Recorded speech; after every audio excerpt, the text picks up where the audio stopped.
Hi, this is Mike DeBonis. He is an audio description narrator. And welcome to the Audio Description Narrators of America Know Your Narrator series. Hi. Hello.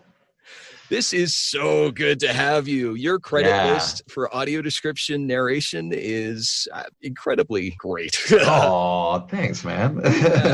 Yeah. We'd love to talk to you a little bit about audio description narration. And let's start off with what you love about it. What do you love about audio description, either in general or as a narrator? My favorite thing about AD for the work that I've done so far is just it feels like a privilege to get to be able to help explain a story that's already been told, and sort of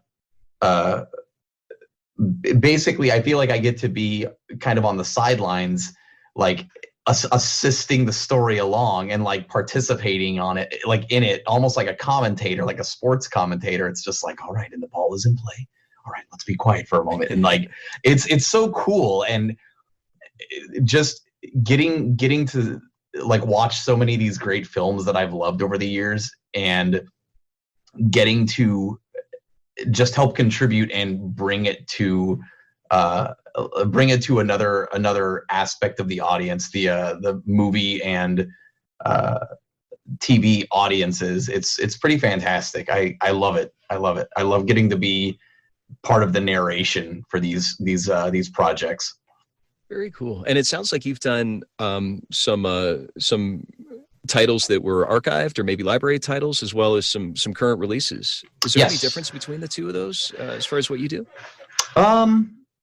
For the most part, it's the process is pretty similar in terms of going in. You know, we have the script ready and the video and everything is ready to go. I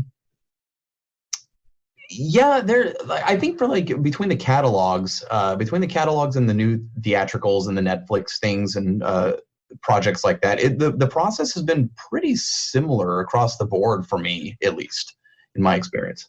Gotcha. And if you've ever done a catalog title, has it been something that you've already been experienced as an audience before? Is it does that help you or no? Or yeah, it's funny you say that, actually, because there's definitely been some moments where so one in particular I did I got to do Flight of the Navigator for Disney. And I remember getting it, and it was on my schedule for the next week. And I saw it, and I was like, "What? Oh my gosh! I grew up with this movie." And like, I after I was done, I like messaged my mom. I was like, "Mom, you're not gonna believe what movie I get to do." And so I was the day that I got to go in and do it, there were scenes where I was just like, I had to like kind of take the headphones off for a second. I was like, I remember this scene so well. And I do sometimes I get a little emotional, like when I get to do scenes that I grew up with, and it's really fun. And I think for me, at least, it's kind of a fine line, because I like to let some of that emotion play through in my narration, but at the same time, it's so important to be respectful to the original production audio and to not just force myself in. So I think it's an interesting juggling act of like letting the emotion kind of feel genuine while reining it in enough to not let it ruin the experience for the viewers and listeners. So yeah. It's a really great way of putting it. I love how you explain that with the fine line. Is it can you talk a little more about that emotional balance that you find? Any other specific examples, or maybe some other? Sure. Actually, I had just done before all this craziness started happening, I had done Onward, and that movie, without getting into that, because I know it's a relatively new movie still. Excuse me. That movie it definitely tugged at the heartstrings quite a bit, and there were a lot of things in the movie that just kind of had me like, oh, like while I was watching the movie. And there's times where I'd kind of, like I'd get a little choked up and I'd have to kind of like sit for a second, because it's like you don't want that kind of stuff coming through. And I think, not letting it be like, oh my gosh, and then they did this and that, and trying to kind of rein that stuff in while letting it still come through enough that it feels heartfelt, I think. And that's, again, just from my personal experience, trying to capture that and like walk that line without stepping all over the person's experience. Because I don't want the listeners or the viewers to hear me and be like, man, who's this guy think he is? He's like he's like the star of this movie or something. So, and I personally like don't ever want that. Like my goal is to try and actively avoid that happening, because I feel like I've tarnished the experience. So yeah, trying to let it feel genuine without just forcing myself in on the audience, because I don't want that. Wow, that's really clear. And that's such a gift that you're giving to the story, it sounds like. Obviously you're feeling it and it's supporting that. Yeah, trying to, at least. Because I think that, it's a really interesting aspect of voiceover work that it definitely feels like a privilege to get to do, because it's not the original audio. The project is finished and we're simply supplementing the work that's already been done. And I think I guess to kind of get back to what you were saying originally, like one of the hardest parts for me has been learning how to properly respect that, and how to kind of like level it off, where it's like, it's not just flat read, but it's not like, oh my gosh, and then they did this and then they did that, and it shouldn't.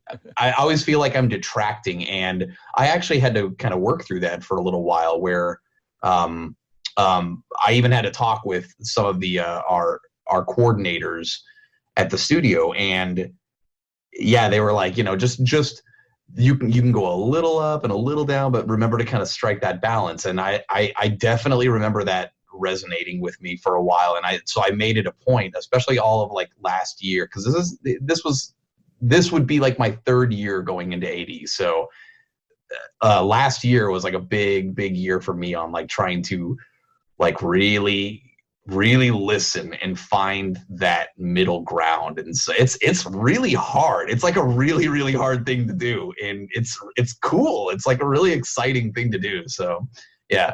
I'm sorry, I feel kind of like I took the long way around with that, but yeah. Oh, it's great to be able to dive into that and find out the process, because there's a lot of people that are like, oh, we could just have maybe a synthesized voice and that'll get done what we need. But obviously you sound like you're not on that same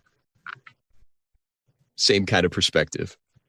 Yeah, I mean, I get that there's a lot that you can do with the synthesized voices, but I mean, I definitely feel like there's a human element to this stuff, and I mean, it's human beings that are enjoying it. So I guess it's hard for me to like whether I'm doing AD or not. I feel like if I'm like, when I have sat and appreciated the work that audio describers do, I like to hear the nuance, and I like to hear the emotion. I feel like I can hear, like when somebody likes scary movies, it's like, oh yeah, I can tell that they chose, like you can tell that they chose this person because they're like good with the scary movies and stuff. And it's cool. And I think that there's definitely a human element that shines through. I guess that's yet to be seen with the robotic voices, but here's hoping we still keep the human element involved. Yeah. And it's kind of funny. A lot of our audiences have said, they've got the synth voice, for example, in their voiceover on the smartphones, that they can hear. It's informational access. What you're talking about sounds a lot more nuanced into the story of the emotion. Yeah. Because I think for me, for my personal experience, when I watch certain movies, when whether it's something that I've already watched, or if it's something that it's new, there are simply moments where, like, there's emotions that are triggered. I'll see something on the screen, and you really, I think that's the part where you have to, as a describer, it's sort of like part of our responsibility to be like, oh wow, that's like a really heavy scene. Like, that's like, I don't want to just see, it's just like, and the baby was born and it wasn't moving and everybody in the room was concerned. And it's like, it feels like you might want to like come down a little, like help sort of convey the tone without being like, oh my gosh, you guys aren't going to believe what's happening. It's so bad. But, and that therein is, I think, the thing that a lot of people don't necessarily quite understand until they've been in front of the microphone trying to do it. And it's like, man, this is tough, because it's so easy to get to go a little too far with it and then have to kind of rein it in. And it's easy to sort of almost be a little too flippant with it and almost not give it enough importance. And it's been hard. Like, that's hard. That's like the hardest part of audio description for me. And man, oh man, just like reading comments and feedback from audience members has been really eye-opening for me. And just like, man, oh man, it's so easy to sort of like step on the original performances and to implement yourself in ways that are not good for the experience. And it was good. It was like a bucket of ice water to the face. And and ever since I started like really keeping up with that, I've really tried to make it a point to just like fine tune and tweak as much as I can. And of course, like talking with people like you and people who have like really helped open the doors for people like me and just be respectful to the feedback that I'm receiving from others who have been doing this much longer than I have. So well, it sounds like that influence of the audience and what the audience wants has definitely honed your craft. I mean, you were saying specifically last year that you've nudged your performance. I'm not sure if you use that word or not, but it sounds like it's that nuance, right? Yeah, definitely. Yeah, because I mean, if you're making it unenjoyable, then it feels like, man, we haven't, like, whether you did the gig, like whether you booked the gig and got paid for the gig or not, it's like at the end of the day, you didn't help the product. You could have even perhaps hurt the product, which is that I don't know. I'd rather give the money back and just be like, I'm sorry. Can we, like, can we do it over? No, God, like, and that's like the worst feeling, I think, is, and it was a learning process is a learning process for sure, and it will always be. And when I was first, because I remember the first project that I ever did for AD was the Wes Anderson movie Isle of Dogs, and I went back and listened to that, and even a couple of the things that I had done on Netflix, and at the time, I'm like, oh man, that was so good. I'm so proud of that. And then I'd hear it like a year later, or 7 or 8 months later, after I'd done a little more work, and it's like, oh man, I can do better. I need to be careful in spots like that, and like not get too flat and not get too excited, and because I don't want to take anybody out, and I feel like if I do, then I've ruined their experience. And that's like the moment, that's like touching the sides in operation. You're just like, God bless it. Like, what an example. I touched the sides. Oh. And that's the worst. That's the worst. Because that's like all that I'm there to do, is to not touch the sides. So like I'm here to try and help be like a hiking guide, a trail guide through this experience. And if I like accidentally like lead you down a path that tumbles you down a hill, it's like, well, that doesn't work, you know? It's no good. Yeah. And it sounds like you're really motivated by that, by your own growth that you can sense, you know, from where you've been, and then by listening to the audiences where you've been able to test things out and try things a little differently and nudge it and nuance it. And I know it's so great to hear that example with the operators. That's what it feels like, and it's jarring, you know, and it feels like you hear that like the buzz when you do it wrong, or do it maybe not even wrong is the right word, but when you don't do it to your own personal satisfaction, it does become a point of pride where you're like, well, I don't, especially when it's like, this is a really good project. I don't want to be the bad thing about this project. And that's the struggle for sure. Like working to just try and help. I don't know. I hate to say like make it a better, but I guess like make it more project, I suppose. Like just make it more accessible, like make it more of a project for more people, you know. And yeah, it's so tough. It's so tough. It's like one of the harder things that it's like one of the harder things that I've done with voiceover so far, because it's so tedious and it's like so careful, and there's not as much room for like self-expression. You're not doing character voices and stuff like that, and you're not just putting your own personal spin on it quite so much. I mean, within reason, but really it's just about taking what's already been created and explaining that and kind of stepping it scene by scene without walking on every single scene. And it's hard. It's really hard. And one other thing too that I found to be a struggle for me with audio description is the fact that much of the time in my experience, I've had to self-direct, and that can be really, really hard, you know, when you're in there with a 2 to 3 hour movie. And it's like, well, I'm going to be in here for a while. I've got 600 or 700 lines to read, and you can't take too long because now you're turning a 3 hour movie into a 5 hour, 6 hour recording session.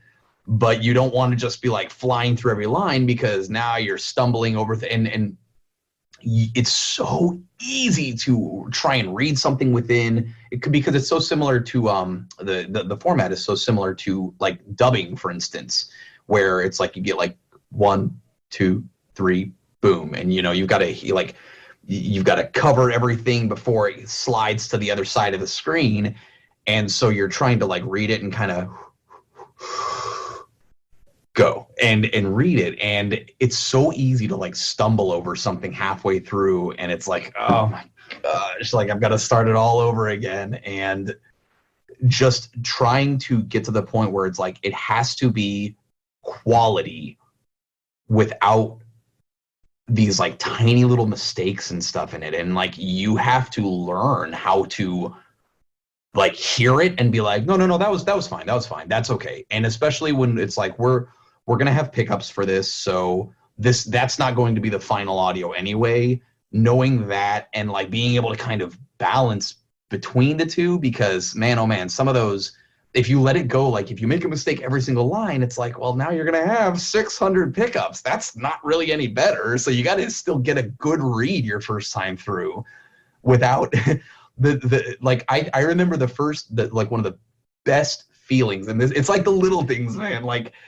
the best feeling that I have experienced with AD so far was my first time getting a larger feature, and they told me when I was scheduled to come in like that, you know, like the next week, I would typically get my schedule like every Friday for the next week, and getting the email that they were like, no, we're good on this. You didn't have any pickups. And I was like, oh, I didn't have any pickups? What? And that was like the coolest feeling. So that, to me, to kind of put a bow on it, I guess, that was sort of the payoff for like trying to like self-direct and be conscientious always. And that was a really good feeling. Like, not be, because it was kind of the culmination of learning to not be too overly critical of myself while also being critical enough that we don't just make stupid blatant mistakes, you know, that it's like, come on, man, take a second and read it right. So yeah, I thought that was definitely like worth tossing in, because man, oh man, I'm telling you what, if you think you can do AD, you hop in and you try and do a couple movies, and you'll find out really quick where you stand. It's tough. So yeah. Very cool. Thanks for sharing that. Well, it sounds like your background too has, whether in acting or other voiceover work, how have those things, in addition to what you've mentioned, helped you with audio description narration? I think being able, the biggest thing in terms of like in terms of acting, voice acting with other projects, I think a lot of the practice and the things that I go through, they still really, really help me out with this. Like whenever I'm on my way to a session, for instance, excuse me, when I'm being good, when I'm actually like doing my job correctly, you know, I'll like wake up and I'll have like a couple glasses of water beforehand, and I have like hot tea, like either before or like on my way to a session.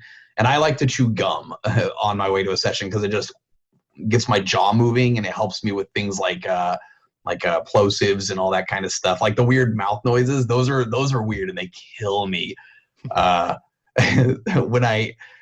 When I hit a hard spot in an AD recording session, and you know, like you'll mess up a line, and it's like kind of a nice lengthy one, and you get like a lot of like names, longer names and things like that in there, and like complicated sounding adjectives and stuff, and it'll be like blah blah blah. And I think working on other projects has like really helped me with the discipline to be like, okay, all right, and just like take a sec, just like let it go. It's like other forms of VO in that regard, where it's like you still just, you know, take a step back, breathe it out, you know, maybe like try it for a second, see if you can get it a clean read, and then maybe try it again. And I think the discipline that I've learned from other facets of VO has helped me a lot with AD, because it like I said, it was / has been really tough to get to where I feel is like the industry standard. And it's hard. And I think if you're just constantly getting frustrated and you're just like rushing it starts like, I can hear in projects, you know, moments where I have felt like maybe a little frazzled or rushed it a little bit. And those are those moments where going back and hearing, you're like, oh man, yeah, you can't do that. You can't do that. So I think the practice and the habits, the good habits I've picked up from other forms of VO have really, really helped me out with AD, particularly AD. So. Very cool. Thanks for sharing all that. Yeah, man. Where do you see audio description going as far as narration of audio description? Well, where would you like it to go? I would like it to stay being performed by human narrators. I really hope that we keep that element of it. I know, you know, you had mentioned it briefly a moment ago, and we have actually kind of discussed it off to the side. But yeah, with so many things becoming automated, it feels like, you know, with audio description being created, with entertainment, with movies and TV and, you know, things like that being created for human audiences, it's like, well, there's humans acting in it. I mean, like, at what point do we start drawing the line? And it's just like, all right, we have, you know, like Robert Downey Jr. bot is going to be standing in. It's like so Iron Man's like really, really, really Iron Man now, and it's I mean, I get it and I don't get it. I feel like it's just why would you want to go through all the extra hassle and time and probably money that it costs to create a human sound when it's like, couldn't you just have a human in? It's like, I guess I hope that that's where it goes. I hope that it remains at least largely in part. I suppose it's, you know, it is what's going to happen is going to happen. I mean, people are already automating so many things, like you said, with phone voices and things like that. But I really do hope that there is still a human sitting behind both sides of the glass, really, because I mean that's I don't know, that's like what got me into the industry. With audio description and then VO in general, it's like, man, just hearing, like, there's something magical about hearing some of these voices and this narration, and even, you know, like audio description is, like I said, it's not a character voice, but just, man, like when you hear some voice like you and some of my other friends, it's just like, wow, it's like audible chocolate, like velvet. And it's like, I just, knowing that like that's a human's voice is really cool to me. And like knowing that that's something coming out of a human, it's like hearing a singer who's producing, it's like, no, man, that's his or her voice, not something that was engineered in like a sound studio, you know. Well, I mean, it was a sound studio. it wasn't digitally engineered from scratch, you know. It wasn't made in a digital test tube. So just keeping the human element, I mean, that's, to me, that's like that's where the magic is it's us. It's we, you know, like as audience members, we relate to the human element, and as the actors, as the narrators, it's like, well, I think we relate to the human element. You know, we know that we're making this for humans, and humans know that they're getting this from humans. And there's just something, I don't know, there's something warm and sentimental about that, and I appreciate that. And yeah, I just hope that it stays that way as much as possible for as long as possible. Yeah. And even in this conversation, all that warmth and passion and caring that you have, it's just coming out. It's coming out really clearly. Oh, I'm a sentimental guy. No, I do. I appreciate it, you know, and it's like, I'm 36, and I've been doing voices since I was a little kid. And it's just like, I mean, I remember like when I grew up, I lived in Fithian, Illinois, which is a little rural town of 500 people. Maybe there's a few more now, I don't know. But there's certainly 500 then. And I would just, you know, I'd be rollerblading around in a circle on our little back patio and just like teaching myself to whistle and do voices and trying to do Carlos Alazraqui's Rocco from Rocco's Modern Life, and, you know, Tom Kinney is Heifer, and just trying to do all that. And it's like at the time, there's like, that wasn't a digitized voice, it was them. And it's like that was their life experience coming through in their performance, you know. And that's why it was so cool to me, because you get all these experiences from the individual, and when you hear it come through, it's like, man, that's the lightning in a bottle, you know. And it's like, it just feels like doing away with that. It's like, well, you just cheapened it so much, because now it's like, well, it's not them anymore. It's, you just went for a sound and you created it. And yeah, it just feels like the human's not the part of the process anymore. Or maybe the initial sample was, and they were like, yeah, we got it. You're good. We got the rest from here. Let's just drop you into this and we're good. A little less dismissive then is what I'm hearing. Yeah, yes, that's like a really good word. It feels a little dismissive to just kind of do away with the human element, because it's like, well, where, like I said, where does that stop? Where you're doing away with the human element in what, audiences too? Like we're also going to replace the human audiences. That's like next level. No, I'm just kidding. Yeah, everything's better. Oh, that's great, Mike. How can we reach you on social media? My primary outlet is Twitter right now, but I'm trying to get better at the social media thing. But right now, Twitter is probably the best place to find me.